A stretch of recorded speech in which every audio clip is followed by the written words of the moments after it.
I would like to show you how to make 4 different kinds of flowers.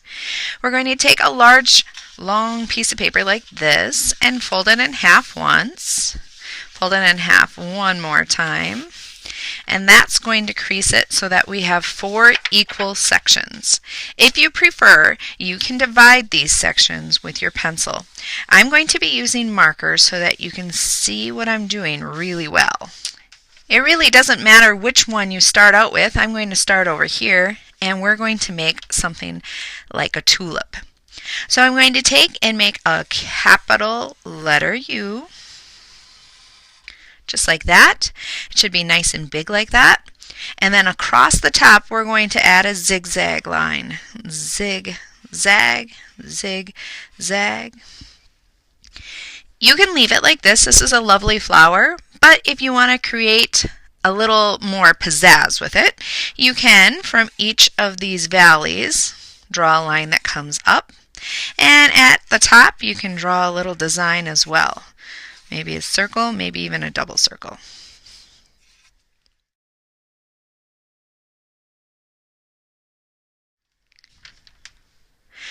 The next flower that I'm going to do is going to be a rose. We're going to start out the same way as the tulip. So we're going to do a big capital U. And then we're going to make a swirl on the top. So I'm going to start from one of the tops of the U, and I'm going to go around all the way to the other side. Swirl it, swirl it, swirl it, until it gets nice and small. If you'd like, you could draw one more line down just like this.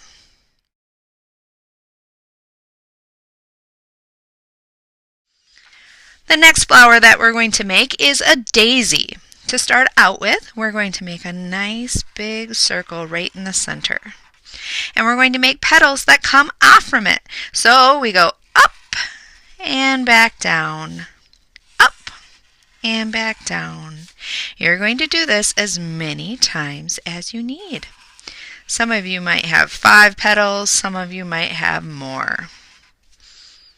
If you want to give this a little bit more pizzazz, you can go ahead and add something special inside that circle. Maybe some lines or shapes. I might go ahead and add one more petal here, I think. Yeah, now that looks right. The last one that we're going to do is called a mum, or it could be a zinnia. We're going to start very, very small with a little tiny circle.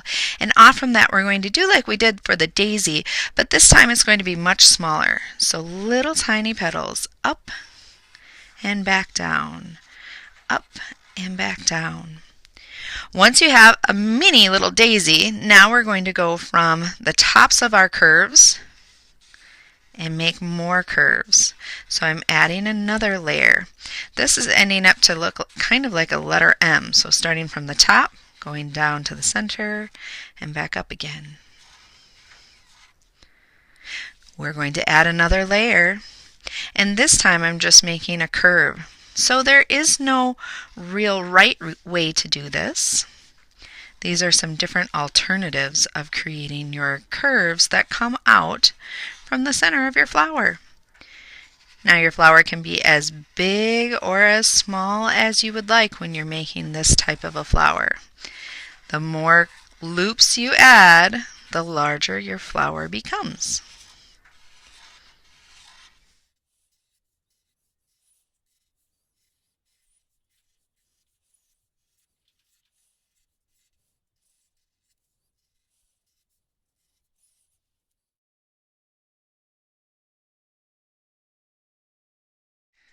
There you have it, 4 different flowers for you to create.